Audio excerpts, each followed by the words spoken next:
السلام علیکم داملای عزیز. میگویند که در آب پیشاب کردن اوبال است، ولیکن در شهر نجاست های خود را به آب پیش میکنند. این چی میشود؟ به ما میفهموندید؟ البته این ضرورت است.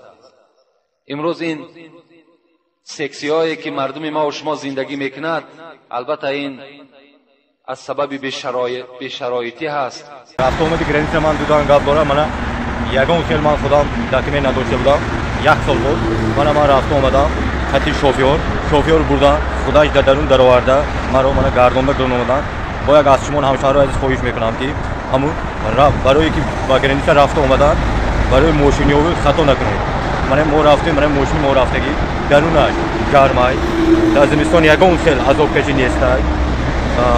راه در جایی که من میکنم در کدام جایی که کشنمونی در چایخانه در کافه میرن یگان خیلی پرابلم نیست. مسئله گرانیت و مسئله دکمه یگان خیلی دلخجلی خاطری نکن تو. همین شوفیور خدای دستگیری میکنه هم موتور رو برده میبرد. یگان خیلی کمبود نمیشه. مسئله گرانیت ده یگان خیلی کمبود نیست. حرکت کنید از شما خواهش میکنم همین ماشینایی که سوز کنی رفته بید از اون نمیکشید. برابر است. روزی که خریدی فرق نداره. کسی که بوچه در اون مردک منم ببرد منم 7 نفر رفته اومدیم. یگان خیلی کمبودی از اون کشی نیست. منم به شهر مسکو رسیده اومدیم. السلام علیکم داملای عزیز. میگویند که در آب پیشاب کردن اوبال است، ولیکن در شهر نجاست های خود را به آب پیش میکنند. این چی میشود؟ به ما میفهموندید؟ البته این ضرورت است. امروز این سکسی هایی که مردم ما و شما زندگی میکند، البته این از سبب بی‌شرایطی هست. و الا تمام همون مردمی که در همون سکسی ها زندگی میکنند هیچ کدام همون باور که زندگی داخل همون را اختیار کردگی نیستند. اونها را میخواهند که در همین زمین جای داشته باشند، زندگی کنند، لکن دستی نارسا شرایطی ناخوب اونها را مجبور کرده است که در همون خانه ها زندگی کنند. از این خاطر اون پیشاب است چیزی نباشد. وقتی که در آبم که می رود امروز ضرورت ایره البته جایز گرداندگی هست، یعنی باکی ندارد.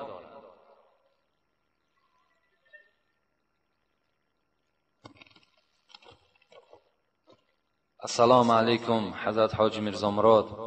از شما خواهش می نمایم که این درخواست مرا اجرا نمایید.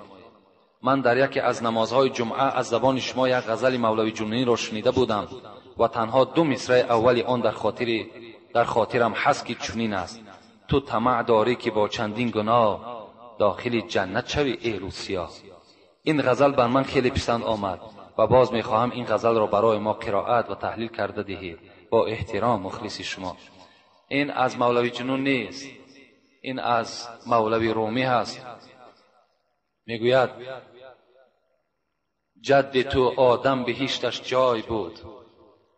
یعنی حواله به سوی بابای ما و شما، پدر ما و شما حضرت آدم میگوید جد تو آدم بهشتش جای بود، قدسیان کردن بهر او سجود. وقتی که بابای تر میگد مولوی رومی داخل جنت کردن، تمام فرشته ها چیکار کردن؟ تا تمام فرشته ها سجده این حضرت آدم میکردن، در پیش پای این سجده میکردن. یک گناه ناکرده گفتندش تمام، مذنب برو بیرون خرام.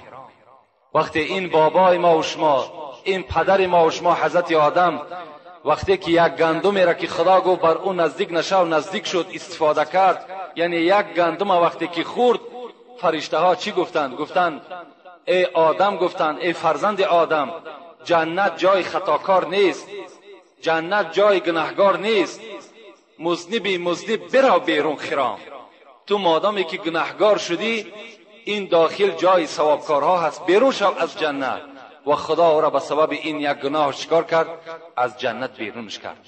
در آخر حضرت مولوی رومی بر همون انسانهایی که گناهگار هستند، یک عمر بی نماز و بی توفیق هستند، لکن چی میگن؟ میگن همین دل انسان مسلمان باشد، ما را دلمان تازه است. برای همین دل تازه ها چی میگن؟ تو طمع داری که با چندین گناه داخل جنت شوی ای روسیا. تو هزارها گناه میکنی امروز، هزارها غلط میکنی، هزارها خطا را البته تو صادر میکنی، باز بزم این میخواهی که جای آدمایی که ثوابکار هستند، جای آدمایی که در دنیا زحمت کشیدن، مهنت کردن، جای اونها را تو صاحب شوی؟ نه، صاحب نمیشه. جنت جای خطاکار نیست. برای جنت داخل شدن مهنت دنیایی لازم است. الدنیا مزرع الاخره، پیغمبر گفت این دنیایی که شما زندگی دارین این به منزله زمینی هست که در اینجا تخم پرتایین، تخم نیکی پرتایین تا که حاصل شد در جنت بردارین. کاری ثواب ماندگی باز امروز خواهر اپای ما و شما را بین ملامت میکنن که تو سطر داری یا تو نماز جمعه میرای. یک زن 50 ساله به توفیق دیگر از زمین دهم کریان است، میگوید وقتی زن اگر نماز یا مسجد کی رفت دنیا ویران میشود. اون نمیداند که خود ویران است، نمیداند که خود بیچاره دوزخی هست. از آمدن زن بر مسجد چی می شود؟ نورانی می شود، آباد می شود. صدها سال شد این زنهای ما و شما بیچاره نشنیدن، سخن خدا را نشنیدن. از این خاطر مردها امروز هیچ قدری ندارند. مادرای ما و شما آمده نشینند صحبتها را گوش کنند. شوهر چی قدر دارد، خسر چی قدر دارد، خوشدامن چی قدر دارد، زندگی باید چگونه باشد، عائله داری چگونه باشد، تربیه فرزند چگونه باشد، اینا را می آموزند. آیا همین غلط است؟ آیا از حساب آمدن زن چی جای جنایت است؟ هزارها نامعقول کرده از همون عالم شم، همون عالمی که اگر همون عباره مختصر میگد میلش، لکن امروز جمعیت نظر کن، امروز شرایط نظر کنید. خواهر ما و شما همه جا می رود، مادر ما و شما همه جا می رود، تمام جایی که ناجایز است می رود. مسجد چی جای ناجایزی دارد؟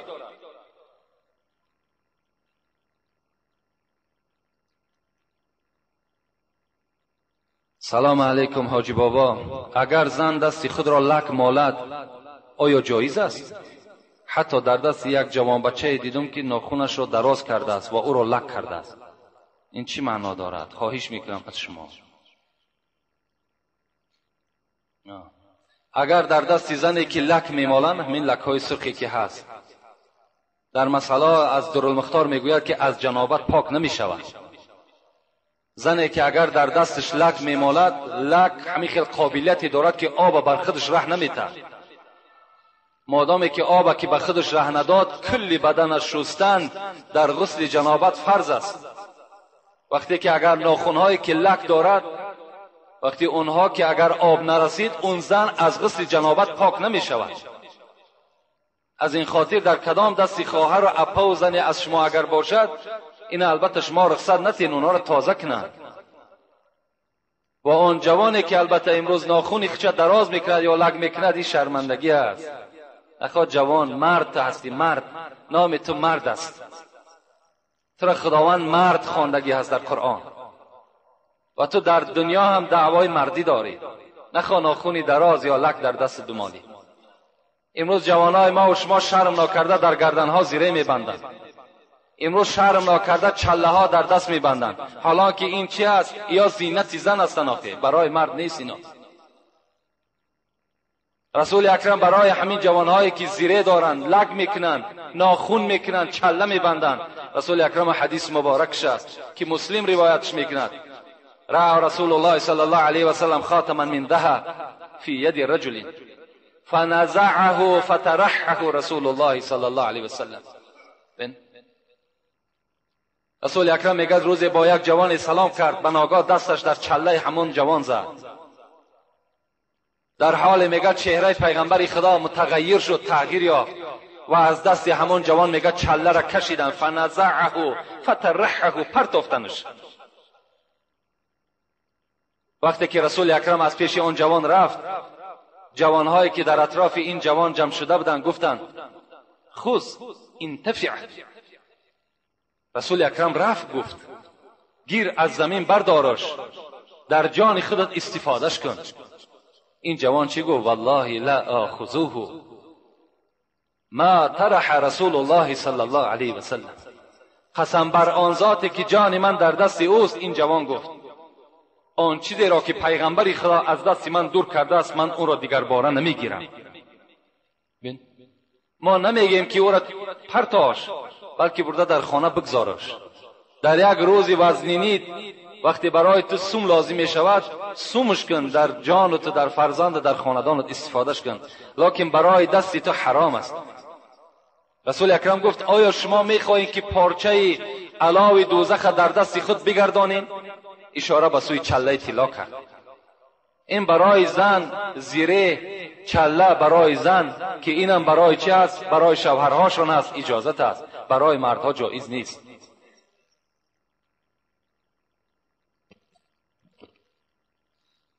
السلام علیکم حاجی الله میرزا، رحمت و درود خداوند در حق شما که ما بسیار مسئله آگاه میشویم.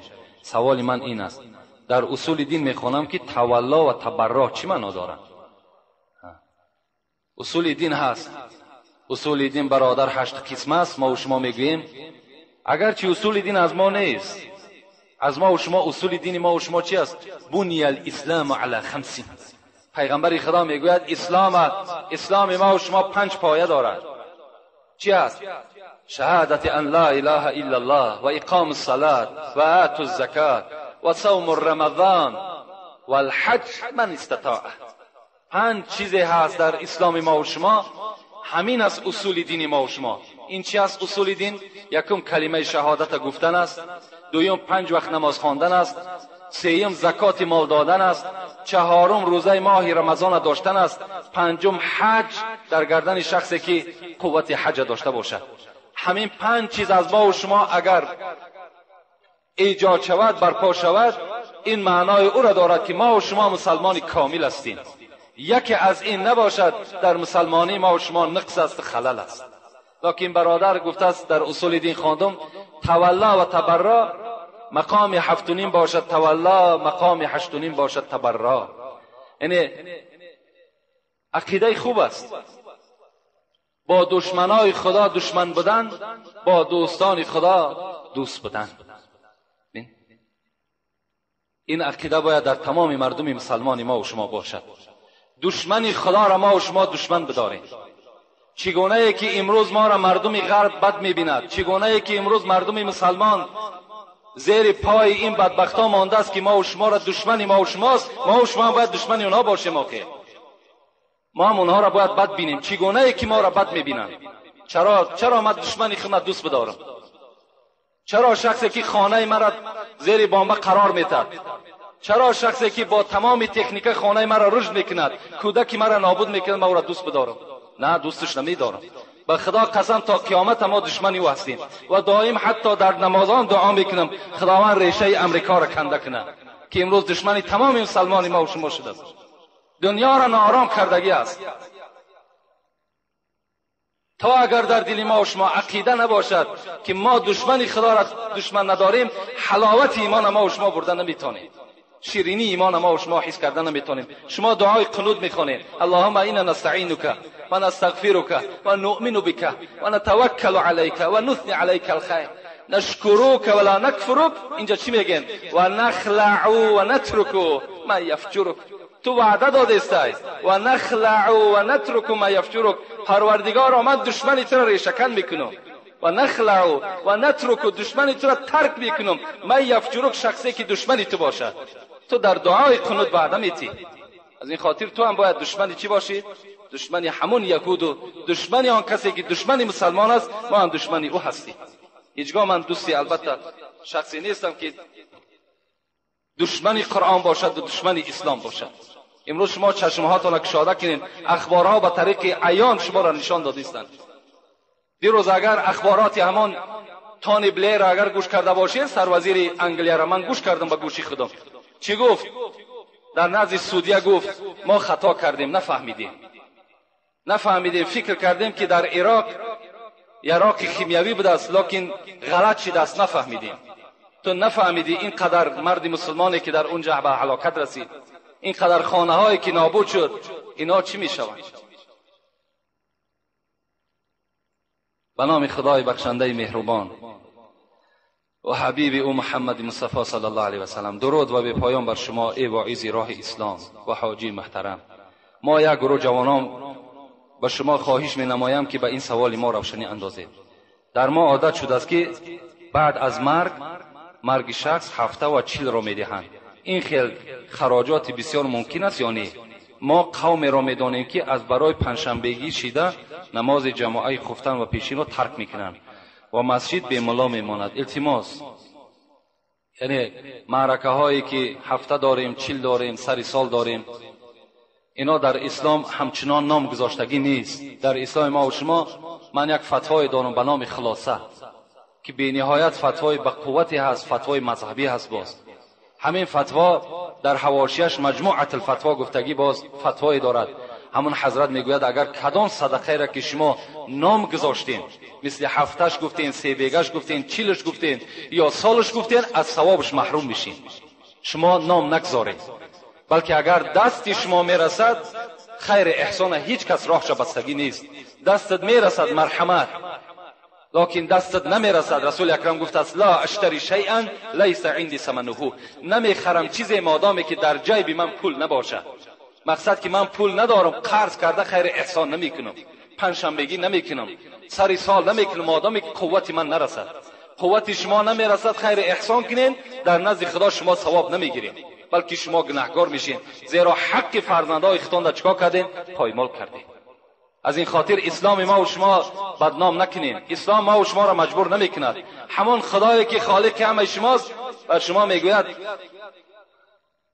لا یکلف الله نفسا الا وسعها، هیچ بنده ما از قوتش زیاد تکلیف نمیتون، قدر قوتش. خدا حال همه ما و شما را میداند. از این خاطر از حالمان، از همون کرپایی که داریم، از او زیادتر پامان دراز نکنیم.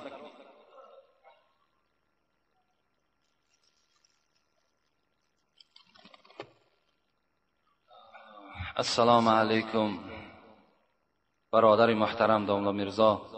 بعد سلام یک دو سوالی دارم و میخواهم که این سوالها رو شما در نماز روز جمعه تحلیل کنید. مردی که بیراهگردی زنش را میداند، یعنی با مرد بیگانه ملاقات دارد و این مرد یگان چاره نمیبیند، زندگی همین را از روی شریعت درست است؟ البته درست نیست. زنی که به اجازت شوهر از خانه بیرون می شود در ملامت خدا و ملائکه خدا می ماند. وقتی اگرچه خانه پدرش می رود، اگرچه خانه یگان نزدیکترین آدمش می رود، وقتی اجازت شوهر نباشد، وقتی که اگر اون زن باز به مردهای بیگانه دست درازی کند و باز به این شوهر زندگی کند، این زندگی حرام است و این مرد دیوس است. الدیوس لا يدخل الجنه ولو كان معه صلاه و صوم. پیغمبر میگه دیوس داخل جنت نمی شود اگر چند که نماز روزه بسیار هم که داشته باشد. البته مردی که اگر پیش راه زن خچه گرفته نتواند، وقتی مردی که اگر حکمی او در زنش نگذرد، مردی که اگر باز میداند که زن او این چنین فاحشه است با او زندگی میکند، این دیوس است. زنی که با چنین کارهای ناشایان دست زده و بعد به چیزهایی که برای هر یک انسان مقدسند قسم میخورد، مثل قرآن، خدا، سیوم به فرزندهای خود، عاقبت این زن عاقبت هم ندارد. وقتی زنی که خود بدکردار باشد و بعدا باز قسم به این چیزهای مقدس بخورد، برای ما و شما این قرآن مقدس است، برای زن فاحشه قرآن و خدا و مسجد هیچ قدری ندارد. برای همین این عاقبت هم ندارن. آخه عاقبت اینا برای خود اینا معلوم است خودش. التماس داملای محترم همین مکتوب ها رو. السلام علیکم داملای عزیز. آیت یخرج من بین صلب و ترائب را ترجمه میکردید مخلصان شما. در سوره طارق آیتی هست یخرج من بین صلب و ترائب، یعنی خداوند چی میگوید؟ خلقت انسان میگد. انسان میگد خارج، انسان پیدایشش از آبی که از پشت آدم و از بین دو سینه مادر جدا می شود، از همین پیدایش آدم از همین ها صورت میگیرد. یعنی مقصد از صلب و ترائب، مادامی که مفسران میگویند مقصد این نیست که در همین پشت انسان یگان خلطچه باشد که همان آب در داخل هم خلطچه باشد، و وقتی شهوت مرد که کشاده شد همون آب راست از پشت هوی خورده رفته در رحم مادر داخل شود، این چنین نیست میگه، بلکه مادام خدا صلب گفت یعنی پشت گفت یا ترایب گفت بین قفس زن سینه قفس زن وقتی خدا ذکر کرد مقصد کلی بدن در نظر دارد، یعنی آبی که از مرد و زن یک جا میشوند اینها از تمام بدن هستند. این مقصد این است. برای همین مفصلتر اگر برای کسی لازم باشد باز آمده مراجعت کنین، انشاءالله جواب میگیم. السلام علیکم داملای محترم. بعضی شخصان میگویند که گناه میکنند، بعد میگویند که این گناه را خدا در تقدیر ما نوشته است. بگوید که گناه از کدام جانب است؟ سوال دوم، نوشیدن کواس ممکن است یا نه؟ سوال سوم، چیزهایی که مست کننده است حرام است، شیر اسب هم مست میکند، آیا حرام است؟ چهارم، گوشت جیره حرام است، در کسلی خوردن ممکن است یا نه؟ 4 سوال دارن، ممکن به همین انجام میتیم. یکم، گوشت جیره حرام است، خوردن او حرام است. علی خصوص مادرهایی که گپی مرا میشنوند با دقت گوش کنین. رسول اکرم میگوید ان الله لم یجعل شفاءکم فيما حرم علیکم. خداوند شفای هیچ کدام شما را در مال حرام جدا کردگی نیست. از حرام شما شفا نمیابین، پیغمبر شما برای شما خبر داده است. هیچ چیزی که حرام است، خواه خرس است، خواه جیره است، خواه صغر است، خواه سنبقه است، یعنی اینا امروز در ما و شما دوایی شدگی هستند، اینا همش حرام هستند. خداوند بر اینها برای شما شفا گفتگی نیست میگه. از این خاطر سگ هم حتی استفاده میکنن، مگر فقهای ما و شما علمای ما و شما گفتند اگر تمام حلال کرده خدا را استفاده کن، همه داروهایی که از امروز خدا را شکر طب ما و شما پیش رفته است، تمام دارو تمام طبیبای خوبی هست که تمام کسلی قریب دوا دارد. شرط نیست که همین در حال تو خونکیت زده یا روغن خرس یا که مثال روغن صغر بخوری، نه، بلکه تو این حلال کرده های خدا را استفاده کن. از حلال کرده های خدا که استفاده کردی شفا ندیدی، بعدا یگان شخص طبیب حاذق باشد یقین بداند که همین گوشت جیره در همین کسلیت فایده دارد، انا اون صورت برای تو جایز می شود. بعد حلال کرده های خدا را همش استفاده کردن، یک باره به حرام کرده خدا دست نزن که البته گناهگار می شوی. چیزایی که مست کننده هستند مثل میگه شیر اسب مست نمیکنه، اگر مست هم که کند این حرام نیست. نوشیدن کواس حلال است، کواس این درجه ندارد، کواس این مست کننده هم نیست. انا پیوه که درجه دارد حرام است.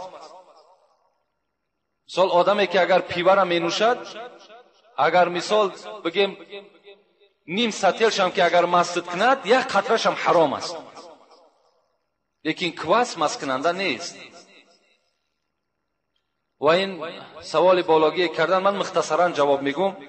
سوالی که کردن که بعضی انسان ها گناه میکنن و باز میگویند که خداوند در تقدیر من کشیده است، یعنی گناه از جانب کی است؟ آیا از خدا است یا از جانب من است؟ این باب تقدیر است.